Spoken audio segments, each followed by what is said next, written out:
Welcome to the Pistol Midweek Mental Break. Mark, it's midweek again, brother. Here we are, friend.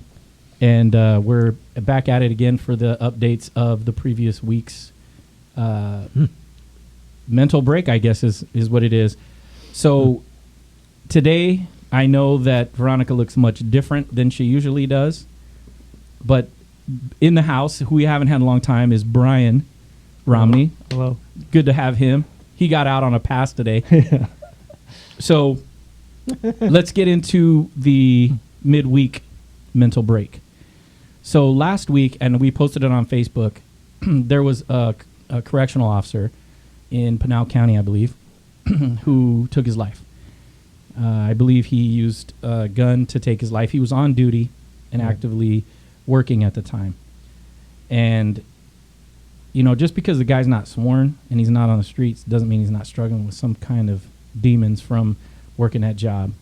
Oh, yeah. And part of the issue that I had, and I took issue with it, was the statement that was made by the department. And the statement that was made to the public from the department was, at no time was the public in danger. So that was their concern. They were, you know, they made no mention of this officer's, you know, history. If he was, you know, I mean, obviously he was a good officer, right? They wouldn't hire somebody shitty to run the jails. Right. They didn't say anything about, you know, our prayers go out to him or his family. It was to the public that you were never in danger. Needless to say that the officer was struggling and had always been in danger, and they ignored it. So that struck me a heavy-duty chord with me as far as how they're treating us. Like, they just expect us to be machines, and that we're the, you know, the barrier between good and bad, but they don't ever think about repairing the barrier along the way, which is a sad state of affairs. So that was something that I wanted to touch on. Mark, do you have any thoughts on that? Oh, a million. Oh, Jesus. For starters, that's the exact wrong thing to say. You know, if somebody passes away, do you want to talk about at no time was the public in danger? It's just the hyper oversensitivity, the nonsense, honestly. I mean, that statement doesn't belong, certainly on the leading statement coming out of a person. I don't know who that PIO was or whoever made that statement, but that's not what you say. If you need to be schooled on that, you effed up big time, because that's stupid. You don't make a statement like that about the public not being in danger when a man just passed away. Yeah. You know, I started my career out in the jails, and yeah, it's not sworn. It's a different world, but I'm gonna tell you what, it's an ugly, dark, and terrible place in there. Yeah, fuck yeah, that's right. I made my bones there too. Yeah. I worked a lockdown unit, closed custody. And it's not a happy place, and I'll tell you what, the stress level in there and those employees, my hearts and prayers go out to all of them, because they have a rough mission, and there's no glory in that, and there's not really glory in any of them, but there certainly isn't any, there's no recognition inside of there. No. Inside of those jails.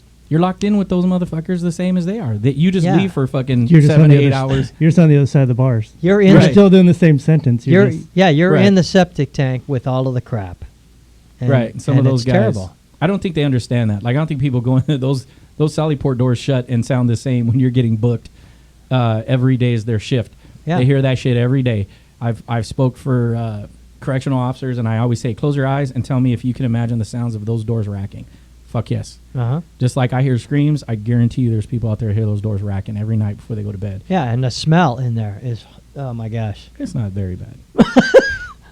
It's I'll tell you this it's much. butt and feet. Yeah, I'll and tell you poop. this much. poop.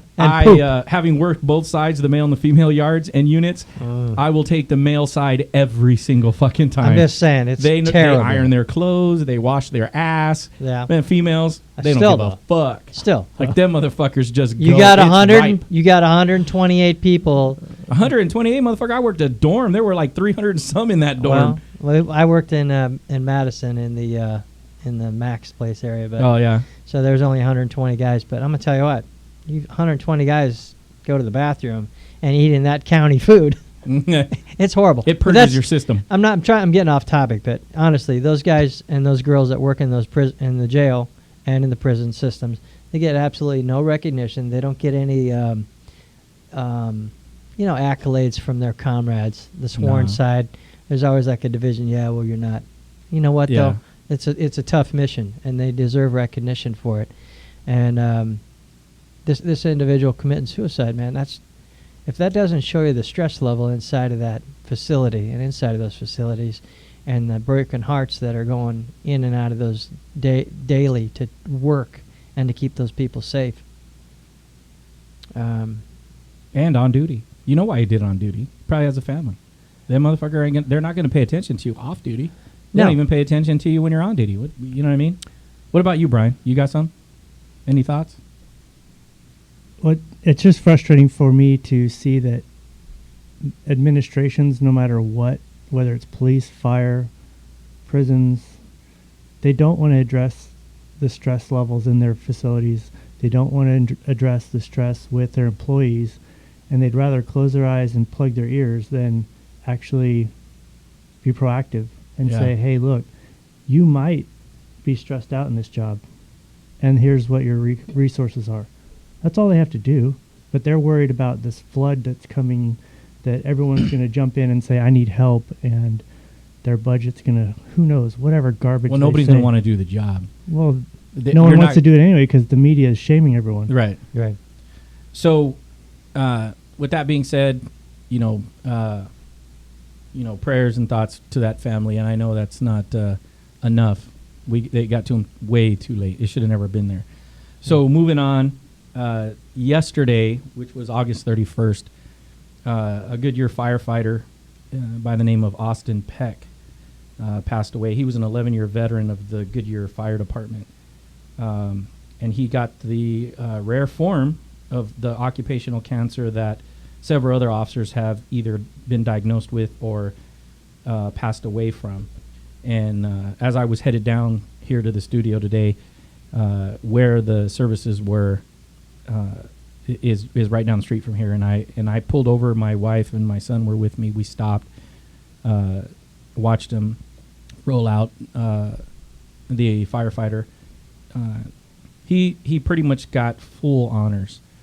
There was probably about 16 fire trucks there. Some Goodyear officers had represented, so they were looking out for him.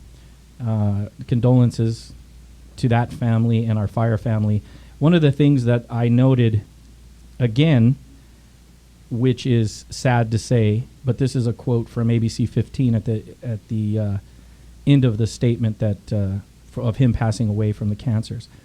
There are multiple Arizona firefighters who are fighting local governments for benefits they believe they earned and deserved. The key there is multiple and fighting. And that's where we're at. We have to fight for the shit that we're owed. Mm-hmm. And it's ridiculous that they're doing that to us, even in this, with the Glendale officer that we talked about last time. Here we have another one who's fighting, and much more that are fighting for things that are already on the books as being law. It's Right. presumed. Yeah. Mark? Right. The and again, it's the common vernacular for it is the 9/11 cancer, Right. and that's what this poor man passed away from. And not only does every one of those firefighters that get that deserve the accolades that this gentleman received at his funeral, but you people need to step up and cover these people, and specifically City of Glendale. Man, you better start covering. You better cover that guy, because we're going to blow up social media with his cause and with his case until you do.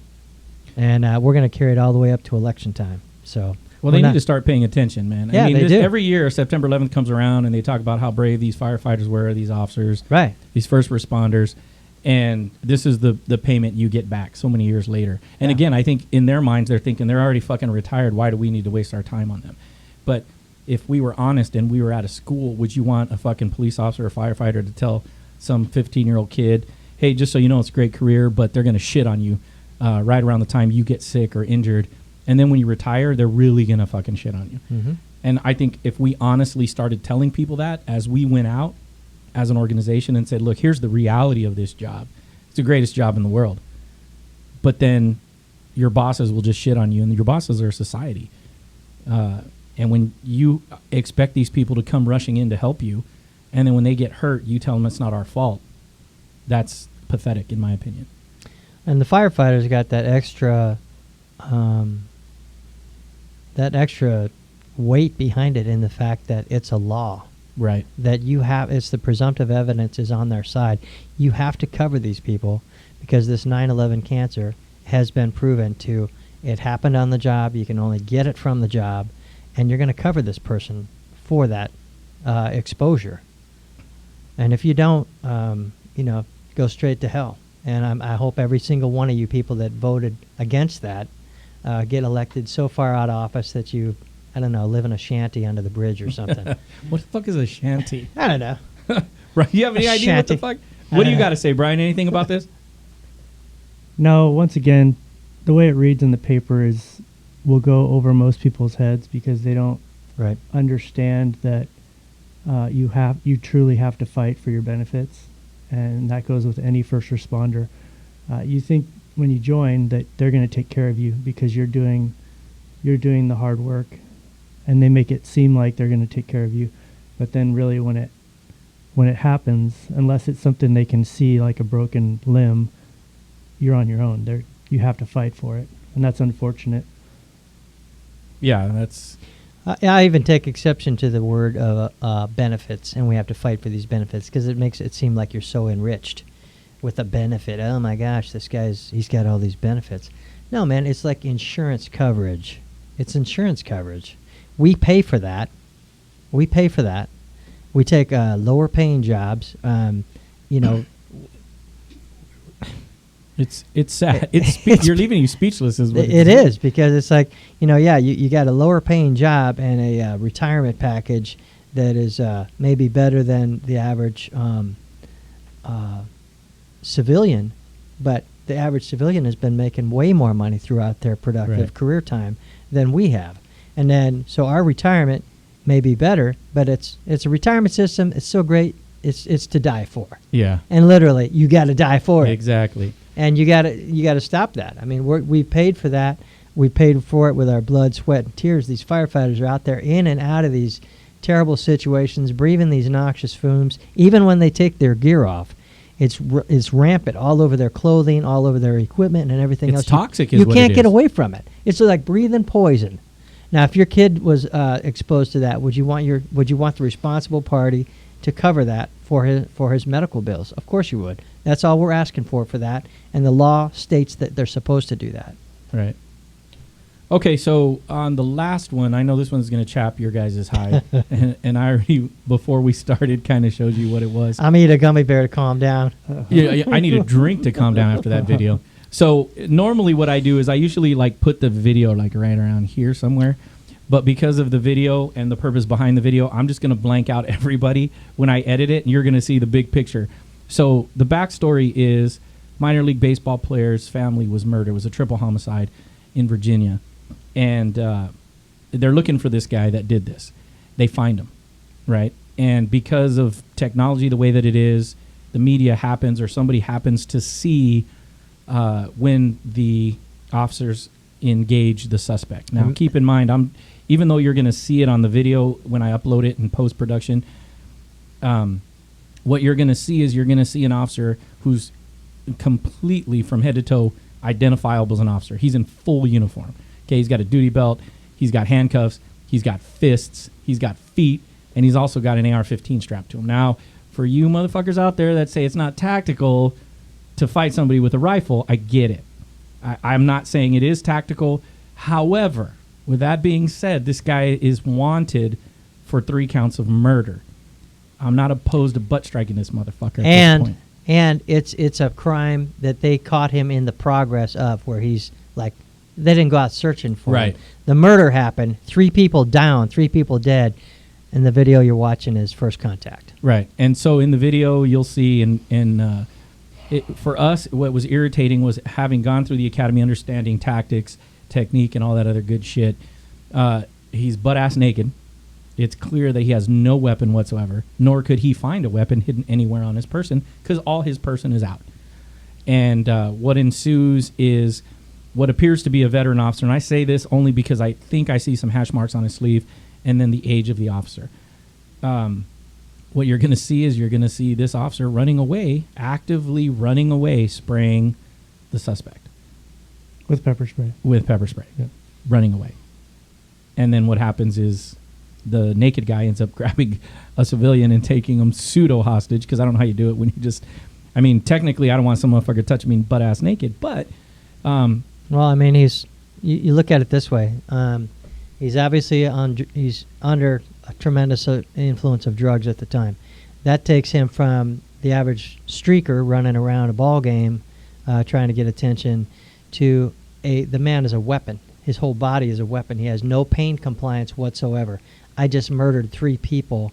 Now I'm naked and I'm running at you. Right. As a person that has no compliance to pain at all, and I'm going to run at you. And this is the gentleman's reaction to that. right. And then, and we've seen this with it time and time again at sports venues, baseball. Yeah. People run on there naked. When they Yeah. run on there naked, the fucking security guards just fucking bumble them. Yeah, And that's here we just have a tackle. sworn officer, sworn to protect and serve, and he's actively running away from the threat spraying, which I don't know about you guys, but I wasn't taught or trained to spray and run. Like, that was not part of the options.